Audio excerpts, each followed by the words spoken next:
I'm sorry you had to find out this way, but I have succumbed to another Dragon Age Origins playthrough. The call of Liliana, Morrigan, Alistair, the call of the Darkspawn. I gotta fight them off. It's just too strong. Couldn't say no when I sat down to get some gameplay for this video for Retro Rebound. I was like, man, this is so good. I kind of want to replay the whole trilogy now. And the reason being is there's no better time to start catching up because apparently EA isn't doing any sort of Mass Effect Legendary Edition style game for Dragon Age, which arguably needs it way more, might I add. So EA, if you end up stumbling upon this video, wake up. It's time to do a Dragon Age Legendary Edition, but I digress. We're sitting down today to talk about Dragon Age Dreadwolf, which we, by the word of BioWare, should be getting news of this very, very soon. They wrote on a blog post on Dragon Age Day that we're going to get new trailers, gameplay, and the long-awaited release date comes summer 2024. Well, it's about that time, and we have Summer Games Fest soon upon us. We know EA is going to be attending that based on a post from Jeff Keighley where we saw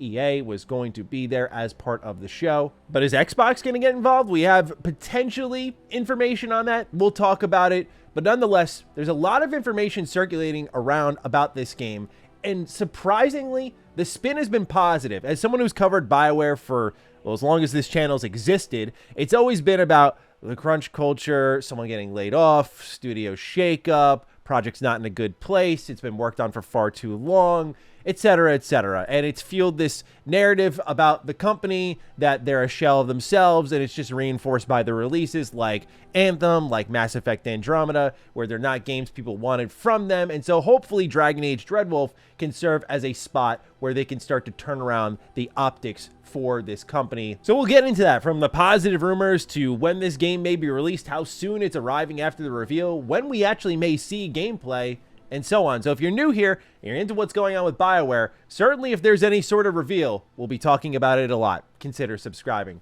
So like I said at the top here, we have this message from BioWare on Dragon Age Day talking about trailers, gameplay in summer 2024. One thing that we could keep an eye out for is the Xbox Game Showcase. I know, I raised an eyebrow at this, but shout out to my buddy Jackdaw. He is a YouTuber that covers a lot of Dragon Age content, and he's the reason I gave Dragon Age Inquisition a second chance. He's the reason I gave Dragon Age 2 a second chance, and I owe him for my love of Dragon Age because his passion got me to try it again.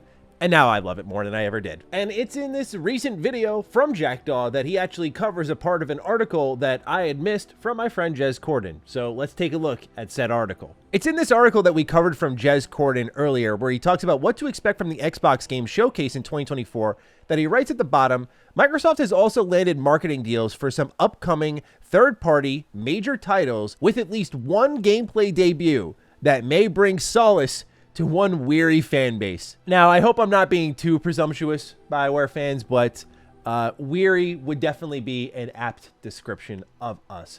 More importantly, though, is the keywords here. This is like the summer. What the fuck are these journalists doing, man? Jez, you're a buddy of mine. What's going on here? Can someone explain this? Why is everyone doing, like, lifting the doom from Xbox? Why are we teasing games with cheeky vocabulary? I mean, I kind of love it, but, like, what the hell is going on here? Nonetheless, solace. Solace? Solace. Solace? Okay, you get where I'm going with this, right? Lifting the solace, okay. The main villain of Dreadwolf. That seems to be a pretty on-the-nose tease here, and especially when we talk about a weary fan base, BioWare fans, that's us. I mean, BioWare fans, look, we can't even manifest a W if we tried right now. I mean, you look at Anthem, the reception of Andromeda, even if Andromeda to me is just the black sheep of the franchise, like, I think it's a good game. It's just not as good as the original trilogy. Right now, BioWare fans, we are just weary. The partnership between EA and Xbox is pretty strong, dating back to the launch of the Series X and S, where we had EA Play join Game Pass, and since then we've seen a lot of major releases from EA always end up in Game Pass months down the line after their release. Like, they recently just added Star Wars Jedi Survivor, one of my favorite games from last year, into Xbox Game Pass. Please check that out if you have yet to. All of the Dragon Age games are already there in Game Pass, in case you're wondering, and absolutely a worthwhile dive. They're best played in back and pat on Series X as far as I'm concerned, because the PC version of Origins makes me cry. It crashes all the time. Again, EA, Legendary Edition would be great. In fairness, this could be anything, but when you look at games that are due for a gameplay reveal, that are major third-party titles that Xbox has a partnership with, I could see this being a 1-2 punch from BioWare. You do something at Summer Games Fest with Jeff Keighley's show, you tease the gameplay reveal for Xbox's show, and you really expand there. As someone who covers a lot of Xbox and I pay close attention to their third-party deals, this would be an awesome one and definitely a best of both worlds for me as someone who covers a lot of Xbox and a lot of BioWare. Continuing on though, when's this bad boy coming out here? Well, according to EA on an official level, IGN reports Dragon Age Dreadwolf reportedly due out this financial year. EA is reportedly ready to release Dragon Age Dreadwolf this financial year. Eurogamer editor-in-chief Tom Phillips reports that BioWare's upcoming fantasy role-playing game is one of 2 unannounced games slated for release by March 25th in publisher EA's latest financial report, where they write, "We have 2 unannounced titles in fiscal year 25, 1 partner title expected in Q4, and 1 owned IP. We expect to provide more details on timing at a later date." Okay, so sometime within the next year. What if I said, though, that it's as soon as the end of this year? Well, another video that we covered, and you know how I roll with these BioWare pieces of content I do, is I let the news really mount up until there's a lot to talk about at once. And it's especially worthwhile in conversations like this, where you have so many different leaks surrounding it. One being Jeff Grubb sitting down to talk about Perfect Dark, updates with Xbox.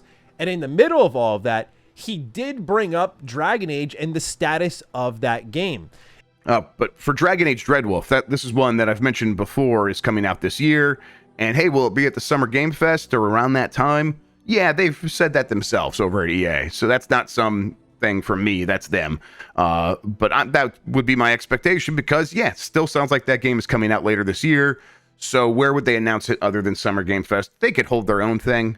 But my expectation is they'll have, well, if they hold their own thing, I think it will be part of the Summer Game Fest orbit. So that's what I mean, like Summer Game Fest or somewhere else. At this point, it seems like we should see that game at Summer Game Fest or around that time. And they should have all of the details for that thing because everyone seems really happy with that game. They're pretty pleased with how it turned out. And the plan is to launch that this calendar year. So not EA's fiscal year, not before March 2025 or anything like that. This year, and I don't think you're gonna have to wait too long after this thing gets announced to play it, but we'll see. In particular, in this video, he also points to the Summer Games Fest window as the time period where all this information would likely be revealed, which I think surprises no one. I think a lot of us going into this were kind of expecting that, but now we're starting to get a sense of when and where. Again, the Xbox Game Showcase, we're getting a feel of a release date later this year. I feel like November would probably be a good date for Dragon Age Dreadwolf. I feel October, as much as I want it as soon as possible, if you are BioWare, if you are EA, you want to market the hell out of this thing. Let's keep it real. You want to make sure this thing succeeds. BioWare's been given a ton of time on this project. They've been allowed to, according to reports, rework this project. I think if you're EA, you need this project to succeed because BioWare, I know that they oftentimes get criticized, but I think EA has been the scapegoat for a lot of long-term BioWare development cycles. I'll talk all day about how EA meddled and made bad choices for BioWare, and thus, in turn, some of these longer development cycles were a product of their calls. I agree with that, but I think just looking at it rationally, sometimes EA served as the scapegoat. But the reality is, for 2 projects now, BioWare's had about 7 years on both Andromeda and Anthem. And now, when you look at Dragon Age Dreadwolf, it's been 10 years since the last Dragon Age title. Again, a good reason to give us Legendary Edition because we kind of need to catch up on games across 2 generations at this point. It's not really accessible on PlayStation. It's definitely accessible on Xbox, and the PC version is hit or miss. That point aside, EA needs to market this thing because they need this to succeed. Because while there's been a lot of fear-mongering around the future of BioWare, like any company with a decent owner, they've been given a number of chances. I'm not going to say BioWare gets shut down if Dragon Age Dreadwolf flops. At least I don't want to accept that reality, that idea yet. But I think they are going to be in for major shifts, major changes if Dragon Age Dreadwolf does underperform. And the biggest concern I have is a too little too late scenario where they do deliver something special with Dragon Age Dreadwolf, but the bad PR, the lack of trust, the lack of faith ends up hurting this product. And in turn, BioWare doesn't get a chance to continue to show what they can do with things like Mass Effect. So if you're EA, you've let them cook for a while. The game is basically done at this point if it's going to come out at the end of the year outside of bug stomping. So they're going to have a lot to show off, no doubt about it. And they should have a really strong marketing campaign leading into what I assume would be a November release date. I would love October. I just think that might be a little too close, where you really need to just take some time to build this thing up, create the hype, let the information circulate. I mean, one part of their marketing, I imagine, if they're not doing a Legendary Edition, has to be recaps of What happened in Origins? What happened in Dragon Age 2? What happened in Dragon Age Inquisition? Like, what do you need to know to get caught up on this series? Because that's the thing I'm noticing is I'm sitting down to do a series replay starting now. And I think that while I love Mass Effect Legendary Edition, Dragon Age Legendary Edition made a lot more sense at the time. Certainly with Mass Effect, you have plenty of time to catch up now before the next one. And it seems worthwhile with all of the N7 teases, the Shepard teases. It's like, oh, okay,